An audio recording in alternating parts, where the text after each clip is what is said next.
I'd like to welcome to the JPP a recent friend, a recent acquaintance, Menashe Kestenbaum. Menashe is an entrepreneur as well as an industry disruptor. He started off his career in the gaming industry, leading Enthusiast Gaming from a basement startup in 2015 to an incredibly high $1.5 billion approximate valuation in 2021. Currently, he shifted his focus on his next disruptive space, which is the mental health industry, with his brand new startup entitled Glimmer. Menashe, it's a kavod gadol. It's great to have you here on the podcast. Welcome. Thank you. Thank you for having me. The opening question always is, we always ask our guests if they can share with us in their own words who they are. Yeah, I typically don't like talking about myself, so I don't know how I even agreed to it. I guess I feel that the cause is worthy enough um, to give to go into it a bit.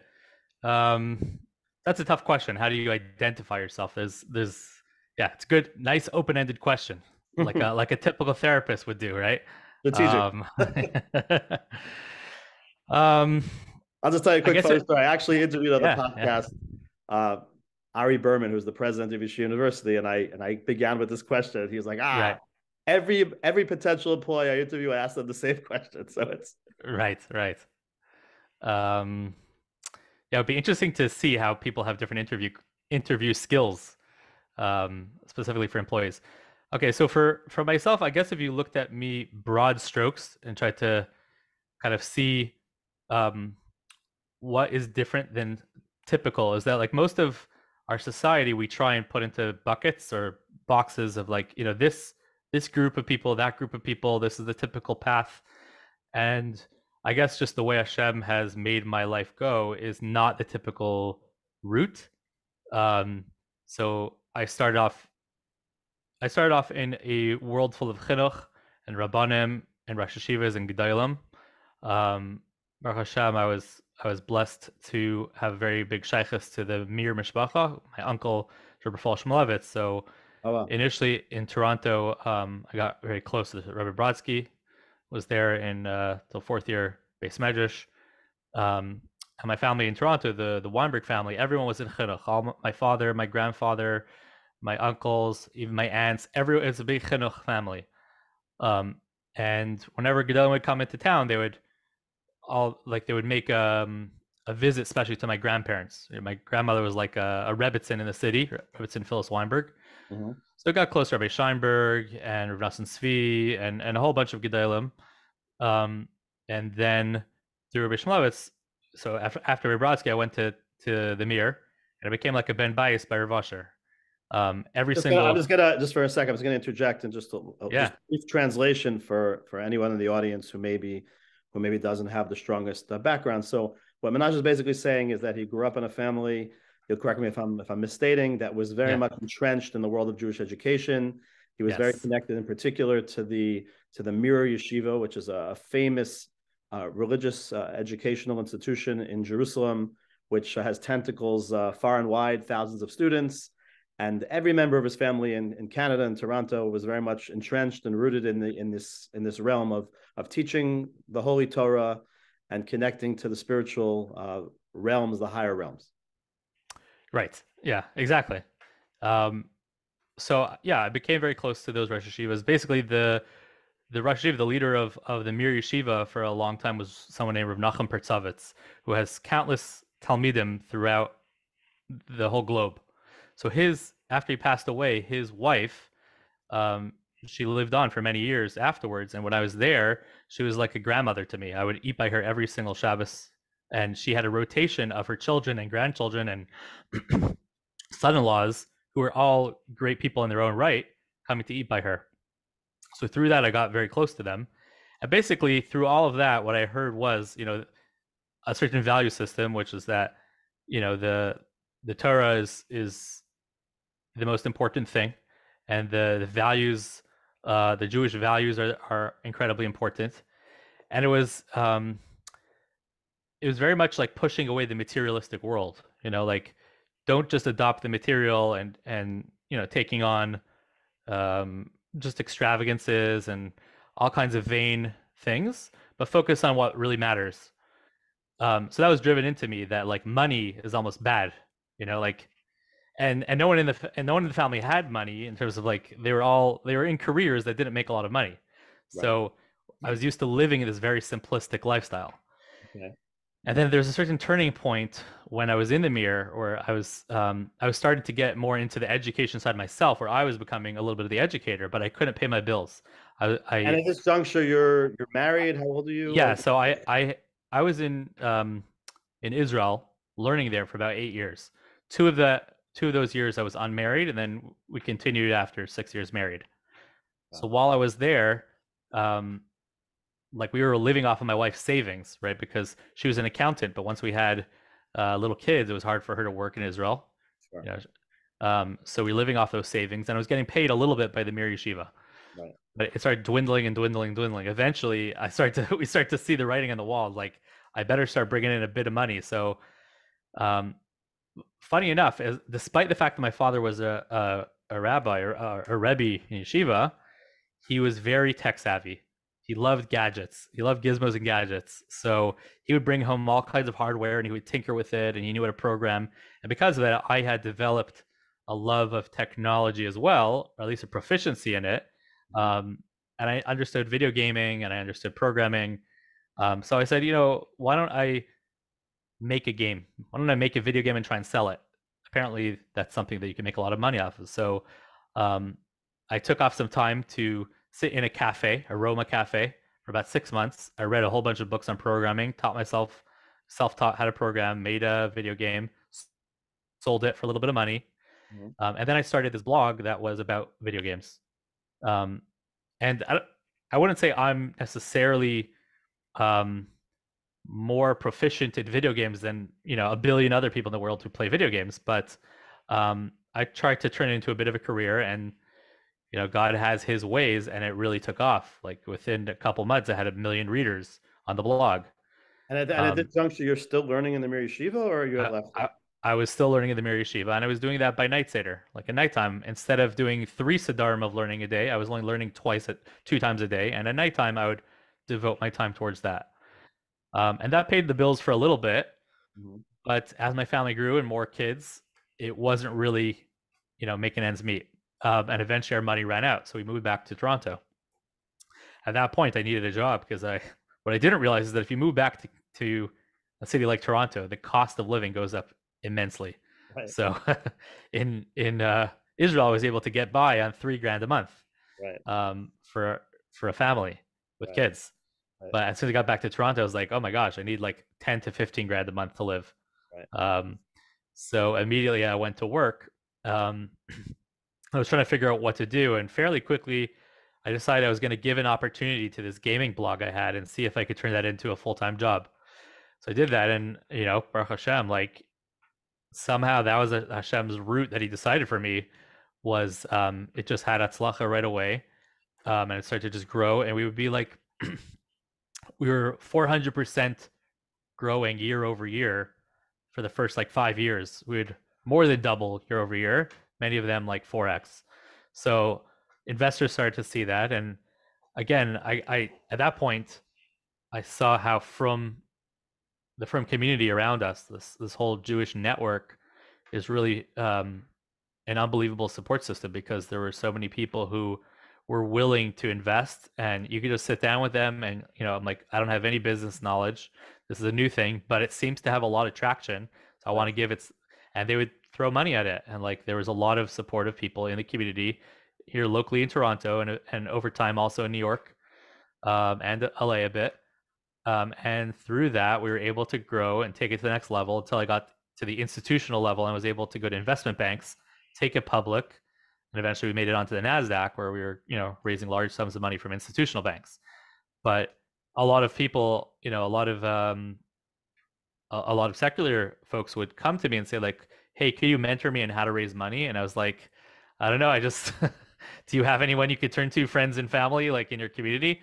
And if I see that in the Jewish community, we have this tremendous, not just tzedakah, because tzedakah is very often helping people who are in need, but you could also be doing just as much tzedakah by helping people who do have a business, right? And you're This is investing the in high. those This is things. actually the highest form of tzedakah. You know, at least It, in the hierarchy of the Rambam of Maimonides, is it's yes, basically yes, not someone who is in need in that way. This is somebody who's capable, who has a vision, who has a dream, but you're yeah, enabling them to become self-sufficient and help other people. I mean, that's incredible. By the way, yeah, this is like a exactly. book. As you're saying this, I'm thinking this is like I have the title already, right? It's From Mir to the Nasdaq. Nobody's written a Right, book like right. that. That's a great, Yeah, great yeah. title. Yeah, I'm looking forward to the book. What do you mean? We're just on the next chapter right now. You got to wait for the next chapters to come out, right? Oh, for sure. For Um, sure. So I'm sure that, and I know because we've spoken, offline that, we could devote, much more than just this podcast, even to what was done at Enthusiast. But I'm actually, uh, those who know me know that I have an interest in the mental health space, and I'd like to, if we can, a little bit. We're going to talk about philanthropy, yeah. Gadol from a bigger perspective, and your vision toward it and how you go about it. But before we get there, I'd love to just for your sake and for our audience's sake, I'd love to you to share a little bit about, so very succinctly, you had a very successful initial foray into the business world, and now you're on to, startup number two. So tell us a little bit about Glimmer and what you're doing right now. So the truth is, I didn't answer your last question. A lot of that was just context for the true answer. But if you, in one paragraph, the answer would be that once I went into the business world and had success in that, and my whole life changed. Um, and I thought I was going to be in this education world my whole life, right? I thought I was going to be a rabbi. I was going to be in that world. Instead, I found myself in a completely different world, which I had nothing to do with in my whole childhood. So at that point, though, I felt like it was informed by the value system of what I grew up with. So um, even though at that point I was able to cash out and sell shares and whatnot, um, I felt almost disgusted by the concept of going and living an extravagant lifestyle. Um, and I didn't need that. Why did I have to train my children into being spoiled or having these crazy expectations? And like, I never learned that that was what's important in life. Money, I didn't learn that money is what's really important in life. Money is something that you need to survive, and it's necessary. It's like oxygen. You need it to live, but Right. you're not living. The purpose of your life is not to breathe oxygen, right? It's just a means to live. So I always say that in the company as well. Like when we lose sight in any company or building, if you lose sight of your values and the mission of what you're trying to do, and it's just like we're just about revenue. Yes, we need revenue, we need profits, but you need those things because it's oxygen. Without it, you won't survive. But that's not the purpose. The purpose of your company is not to create money. The purpose is to create a product, a service, something that's changing, doing something productive. So I feel like my path, for whatever reason, God wanted me to get some excess cash. Um, was I felt like there must be a purpose that had to do with my whole childhood values, and that's where um, initially I was looking to get just involved in philanthropy and in community work. But I spoke to a lot of my rebbeim, who are close, spiritual mentors Right. who know me very well, and they were like, "We think that your purpose in life is not to go back into kollel and sit and learning right now at this stage in your life. You're only 38. You got to go back to work and continue.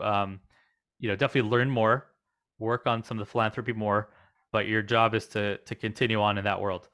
Um, so I decided if they're all pushing me to get back into work again, besides for investing, um, I want to choose something that's meaningful to me personally, and something that I think is like a crisis in the world. Where is there a huge gap that? So this is another thing which also touches a little bit on the Jewish philanthropy, but it kind of all pulls it together. Is there's a lot of people who do chesed, right? Chesed is you're doing kindness, you're giving stock, you're giving charity, and you could give a check, which is sometimes the best thing you could do. But there's also something called Taurus Chesed, which is, Shlomo Volbe talks about how the same way the Torah could be something that's brilliant, and you could create a whole build this brilliant, almost like a metaphorical building of thought, a skyscraper that you put a lot of thought into, and it's built up. That's what Torah is. So Chesed, you could also have simplistic Chesed where you're just giving a check, or you could use Torah. You could use thought and wisdom to build something that could accomplish a lot more. So I felt like if I learned all these organizational skills, how do we scale a company to 400 employees? How do we build organizational design? How do we build a hierarchy of SVPs and VPs, and what are the different domains, and how do we scale it across different jurisdictions, different regions? What if I could take those same things and do something, accomplish something that's powerful? Like you said, it's not just about giving people who are in need money. Sometimes it's about creating additional business. It's about creating value, even in a capitalist way, right? Where it's a for-profit, but the for-profit very often allows you to invest more resources into something and build a better product than if it's just a bootstrapped non-for-profit. So I felt that my personal life, family, um, some aunts, uncles, grandparents who were affected in the mental health world space, and I saw how it really, as much as it's evolved since like the Freudian days of specific modalities of treatment of therapy, it still hasn't evolved in many ways. It's still kind of like the Wild West, and more than ever, it's come to the forefront. It used to be extremely stigmatized. We pretended it didn't exist at all. Many people didn't realize it existed. Suddenly, schools, universities, yeshivas, marriages, families, shuls are confronted with a tremendous amount of mental health issues and disorders. And it can be on a spectrum, right? It's not always the full level of a full blown severe disorder. It could be on a smaller level. It could be like a bacher in yeshiva who's depressed, anxious. It could be people are having shalom bias issues. It's everywhere. Like literally, I don't think there's a I family. get called probably once a week for referrals. Yeah, If I can recommend a person who could be helpful with a whole array of particular needs in any particular moment, and it's yeah, fascinating. I could be like, well, do you want like a psychoanalytic approach? Do you want like a right, cognitive? right, It's right, but it's yeah, for sure. exactly. Yeah, I'm saying you must be flooded with it. In your position, you're going to be a destination that people are going to come to. Um, so yeah, I found myself guiding a lot of people, mentoring a lot of people in that, um, and I just noticed how there aren't enough resources, both in the Frum world, the whole Orthodox community doesn't have enough resources. There are resources, but there's still a lot of gaps. Um, and then in the world at large, I felt that there's a massive crisis and things could be done better. So um, yeah, so I set about to make a company, Glimmer, which is in the for-profit arena, and then an organization called Yad David, which is local to our specific community, which is not for profit. Um, yeah, I don't know if right now we have the ability. It would take a while to go into each of them, but each has their own mandate. One, Yad David, broad strokes, is just about training in from mental health therapists to reach an elite level, because we need we need more therapists who aren't just graduates, recent graduates, and not a lot of experience. We need people who have been trained in by the best. um, and then in Glimmer, it's more about the overall paradigm, going from a self-managed approach to a co-managed approach, a multidisciplinary holistic approach, which is something that would take a lot more time to explain. For sure. Who is Yeah. David? Yat David. Who is that name for? So there's someone in Toronto named Fifi Zoller. He actually sat right next to me in yeshiva, in Herbert Brodsky's yeshiva. Very beloved person. He passed away due to mental health a year into his marriage. Um, and there was a big blow to the city of Toronto. You know, everyone was devastated, and people were thinking, how did we not know about this? Could we have intervened? How did we not catch this? Um, yeah, so it felt like everything was way behind in terms of the resources that we had to support that. So his brother Aaron Zoller is involved with the organization, um, and yeah, we're trying to rectify that issue. So it's named after him. So his Hebrew name was David. I mean, Yeah, yeah, yeah, yeah. yeah, That was him. interesting. Okay, I Yeah, spoke to Menashe. I'm just alerting our audience that we're doing a little bit of a pivot now, based on some feedback on our episodes. We're trying to kind of cut them down a little bit. So we're kind of trying to stick to a certain, you know, time limitation here. So we have another 10 minutes or so in our conversation. So what I like to do, if I can, is kind of shift the conversation a little bit broader about philanthropy. And I'll give you in particular what I'm going to ask. And that is that, you know, we all, you know, everybody has different amount of resources, and that can mean financial resources, that can mean time on their hands, emotional energy, it's funny. Just last night, you know, somebody happens frequently now in North Woodmere. People often knock on our door, and my kids are like, "Abba, what should I do?" Like, get the door, knock at the door, etc. So, you go to shul in the morning. You can be bombarded with people asking for tzedakah. They're all different tzrachim. You know, tzarchei ameinu merubim. There are many great needs in the community. But I like to ask my guests, kind of, how do they triage in their personal life? How do they go about, you know, nobody, you know, I don't care how wealthy a person is, nobody has unlimited, you know, financial resources, unlimited time. Kind of, I'm curious, how do you, as you began to become, you know, more financially successful, and what usually happens with that is you become an address for requests for charity. I'm curious, kind of, just how do you assess things? How do you kind of decide, kind of, this is a priority of mine, this is of course important, but I think other people can handle it? And I've seen a whole array of ways people go about this. You know, people try to diversify. Some people say, you know what, I want to make a greater impact. I go all in on a few things. I'd love to just open up a little bit, just some of your thoughts on philanthropy. How do you approach it? How do you assess impact? Yeah, that's a really you have tough questions. um, okay, so when my life started to shift, which was it was a challenge. It was most definitely a challenge. Like transition, especially lifestyle transition, is something that most people are not acclimatized to. By the way, I'm gonna Uh, interject for 1 second here, just because it's story yeah, popping in my head.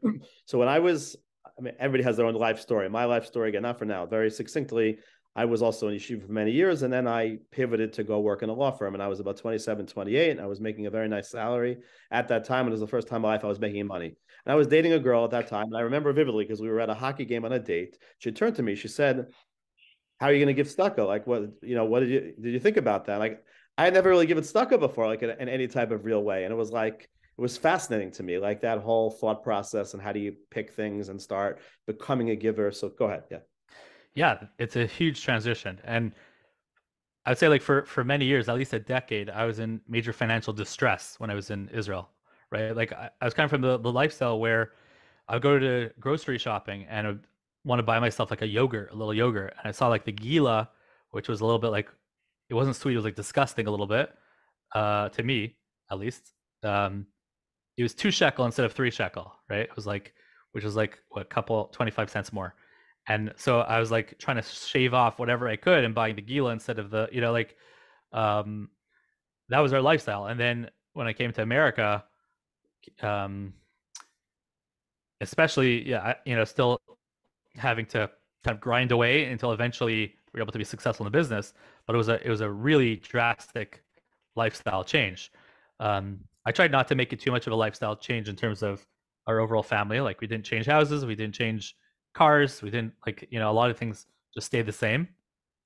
Um, but in terms of tzedakah, yeah, initially it started becoming like just a swarm of definitely people calling me. Suddenly everyone somehow everyone found my email and WhatsApp and phone number and house, and it was just like, old friends who I hadn't heard from, classmates for 20 years suddenly became my best friends.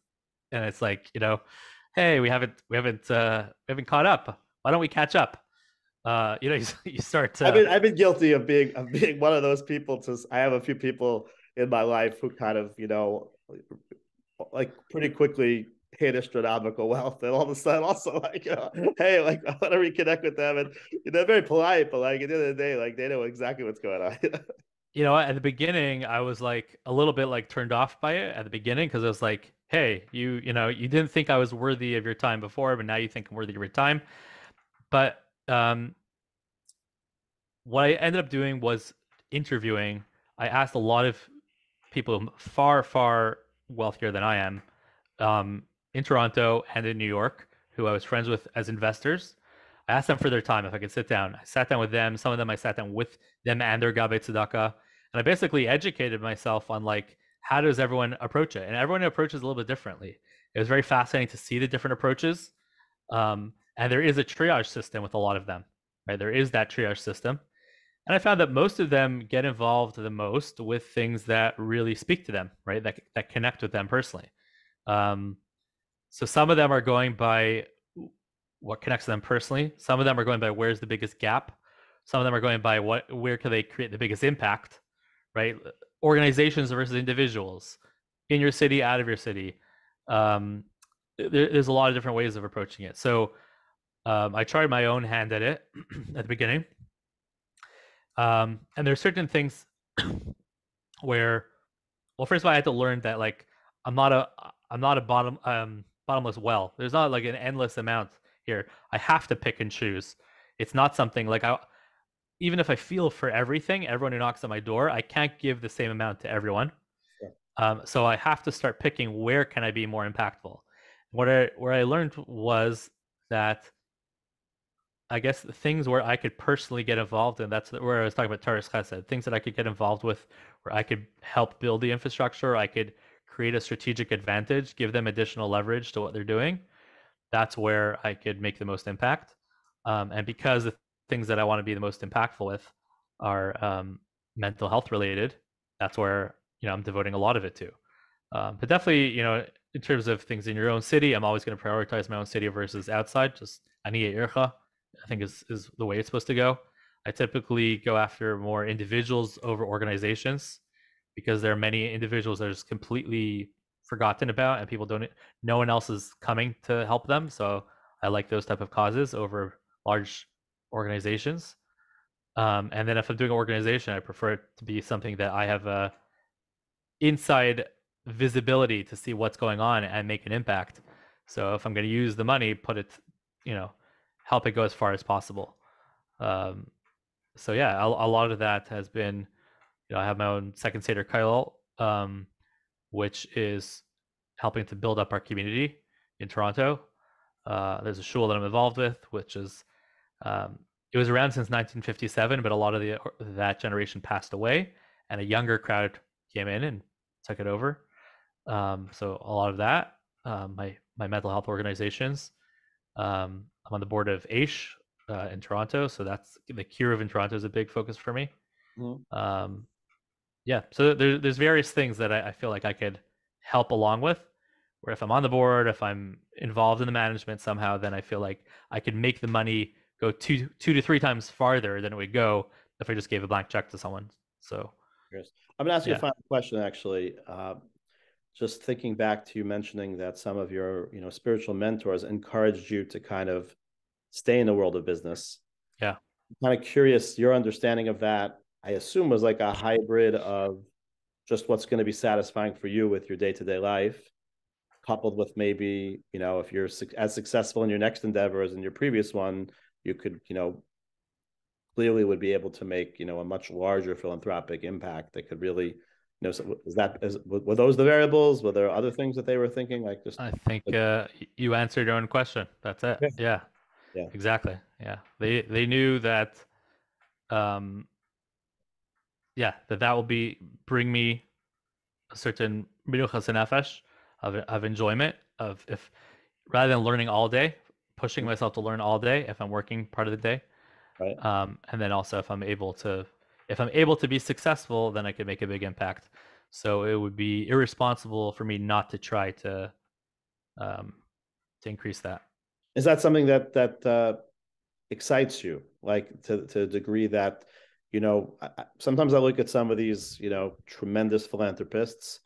I'm not sure I'd want to be in their shoes. It's like I'm curious. Like, is that something that, on some level, like, does that excite you to be able to do so much more than you're currently doing, or, not really a priority? It 100% excites me. Like for me, whatever money I make, I feel like 95% of that I just want to go to tzedakah. There's no there's no need for having an extravagant lifestyle whatsoever. So yeah, I think that's an important approach to have. So what excites me, what gets me out of bed to go work is number one, if we could accomplish things in the mental health world. Oh, sorry, my camera flicked off. Give me one sec. Okay, I mean, we don't need it at this point, but it's up to you if you want to put it back on. Yeah. Okay. Yeah. Yeah. So if I'm able to help in the specific business that I went into, that gets me up. But then also, if I'm able to make money, then I'm able to help a lot of organizations, help cholesterol, which is Right. my biggest passion. So yeah, that definitely. But I will say that I do struggle with the concept of number one, after my last company with Enthusiast Gaming, that was a 10-year journey, and it was so grueling and so exhausting that afterwards I was extremely burnt out. Sure. And it was just so nice to stop. I got like my first vacation in 10 years. Like, before I got on vacation, but my head was still in the business, because when you have investors and you're on the stock market and the stock is ticking up and down, and Right. Sure. um, you can never really separate yourself from it. So that was the first time where I could really just mentally detach. It was just a breath of fresh air. Right. So that was like 3 months of just a nice break before I got back into it. Right. But what I didn't like is the fact that we were public so early, and in video games, so much of it is social media based, that I had to be very front and center in a lot on social media. Um, so I felt like when I would go to school, everybody was in my business. Like everyone knew anything that I had said on any social media platform. I had a lot of from people who had bought our shares in the public market. So I would go around any corner and be like, I would call people in Eretz Yisrael and people in Israel with no money, be like, "Oh, I own your stock. You're the from guy with the stock." So I felt a lot more afterwards that with the next company, I'd like to keep it a little bit more hush hush in terms of like just everyone being aware of what's going on, and then also kind of the rush afterwards when of people coming to knock on the door. It was just very bombarding. Sure. At the same time, I feel like it's a, whether I liked it or not, it's a responsibility. Number one, to my company to grow that marketing aspect, Right. and then two is to help people out. So it's a bit of a, like, even doing this podcast. I prefer actually just to be behind the scenes. Right. No one really know what's going on. I know what I'm doing could be inspiring to people. I know that it's when people hear the story, they're like, "Oh, that's unique. That's not typical. Rabbi turning into a video game guy to be turning into public company CEO, and then whatever. Like it's an unusual story." Um, I just yeah, I preferred people not all staring at me and saying like getting into it. But Right. then on the other hand, I got to do it for the sake of like Right. God put me into that position, Right. possibly to inspire others or to help others. So Definitely it's a it's definitely a it's balance. uh Definitely a it's a balance. balancing act. Yeah. And one Um, really one just final caveat I'll just add. I'm a little bit familiar with Toronto. I have family that live there that emanate from there. It is a pretty from my perspective, it's a pretty affluent type of from community. It is certainly people do live Extravagant lifestyles. extravagant lifestyles, whatever, or Yeah. affluently, etc. So it must be a challenge for somebody who is shying away from that, and yet it's kind of all around you. It's actually like a passion of mine. That's one of the things that gets me up in the morning, is to be like, I want you guys to look on my house. It's vain almost in the opposite way, right? Okay. Like Okay. these are the value systems that we all grew up with in yeshiva, and then the moment anyone makes money, we throw it away. Like, Cool. is that necessary? So It's like I Warren Buffett, still lives in the same house in Omaha that he grew up in. Like right, yeah. At the same time, it's like, well, maybe one day I will just bite the bullet and do that too. I'm like, I try and hold on to preserve those values, but it's tough.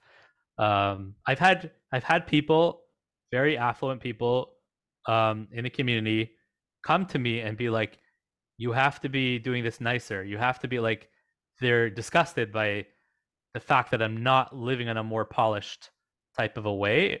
And I've disagreed with them, be like, I hear what you're saying, but like that's literally against the value system, and they're upset at me. They're like, um, they believe this is the way you should embody, manifest that. I'm Um, gonna I'm gonna end this conversation on this point, which is it's a very interesting point, and this could be we'll leave this food for thought for our audience, and hopefully we'll get some feedback. I once heard Moshe Bain, who was the previous president of the OU, he was quoting his Rebbe, Yaakov Weinberg of Ner Yisrael, the Rosh Yeshiva, that he was saying basically, if I'm not, I hope I'm quoting it correctly, that a gvir, that a wealthy person actually cannot give away, we know different obligations and how much you can give away, and many people give away 20% or more than that, but he was saying you can't give away too much because part of your authority and part of your influence, stems from having that wealth. So I'm curious, like if that's part of what people are saying to you, in the sense that to have a certain influence, you need to kind of, it's interesting, it's fascinating. I think more people that have tend to live extravagantly, but they also give generously. There are exceptions, I can think of like a Howard Jonas who drove around or drives around in a broken down station wagon, etc. It's interesting. It kind of ties together what we've been talking about. It's like a very personal decision in terms of what we're comfortable with. It's also kind of a question of how much do we have to put ourselves out there and what that looks like when we are and what's demanded of us. It's fascinating. Yeah. Well, to me, a certain part of me was sad the fact that I had to give up my lifestyle of being in learning all day and being in that world, because that's what I grew up with. So the fact that I was given this, I feel like is not to change my drastically change my lifestyle. And the truth of the matter is, like, I don't live like in this impoverished, disgusting way. We live very comfortably. Right. There's a difference between living comfortably and living affluently, or with extravagance, like putting a big focus on the gashmias. I wouldn't say that we don't live comfortably. We live comfortably. Well, of course. I mean, and I'm not going to get too. But yeah, right. But like, imagine someone sells their company for $1 billion, right? Cash. Right. And they're just sitting now, like, minus the tax, whatever the tax is. Pretend there's no tax for a moment. If they give away over the course of their lifetime $900 million in tzedakah, and they keep $100 million for the family, is that not enough? Like, what more are they supposed to do? Can they not keep up that power that you were talking about, or the influence they have, the impact they can make just through lifestyle with that $100 million? Is that not enough? Like, what is considered enough versus not enough? There's a certain point where you have everything you need. You can walk into shul. Your kids never have to pay tuition ever again. Right. Anything above that, if you're buy 10 houses around the world, that like each one a mansion in its own right, that's great. You took some of your schar in olam haba and you decide to live it over here.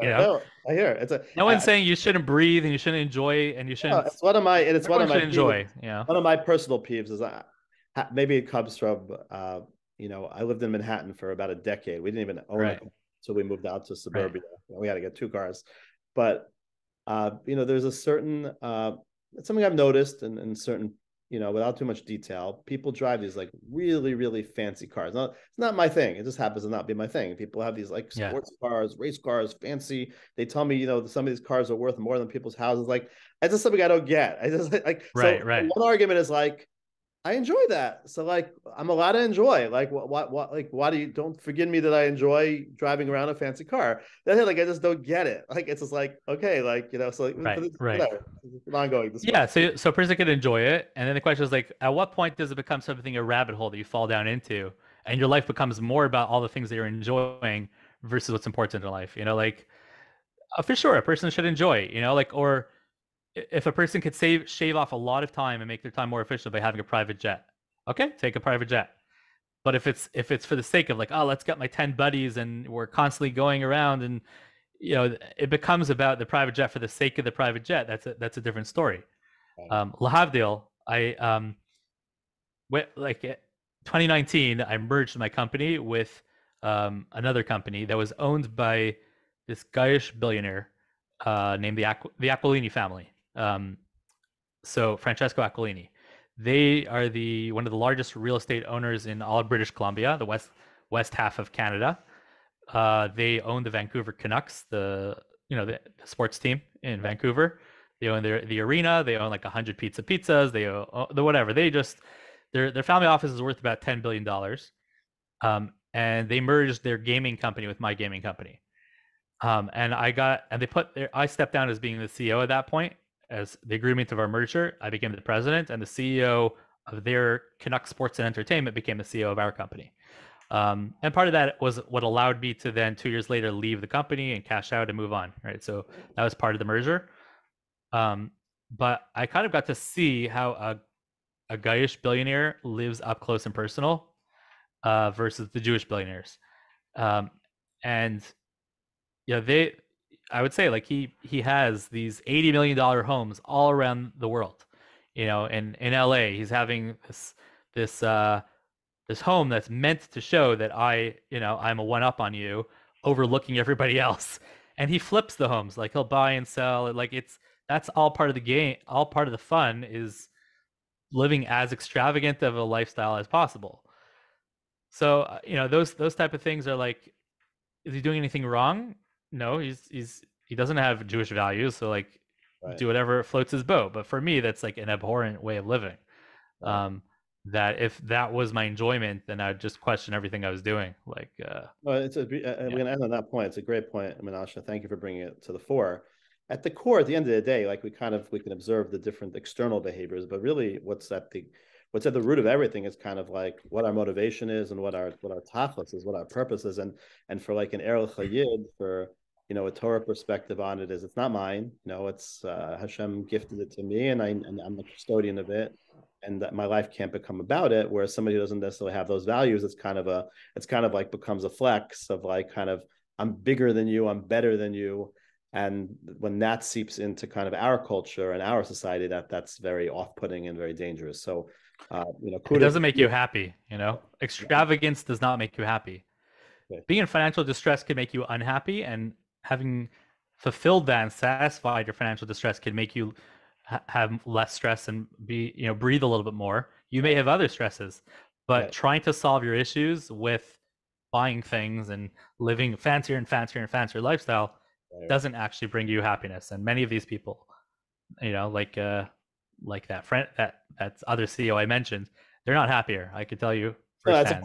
it's a core mental health issue in terms of self-esteem versus other esteem. Other esteem. So It's much. easy to go into other esteem with too much money and thinking that's going to solve all your problems. It doesn't.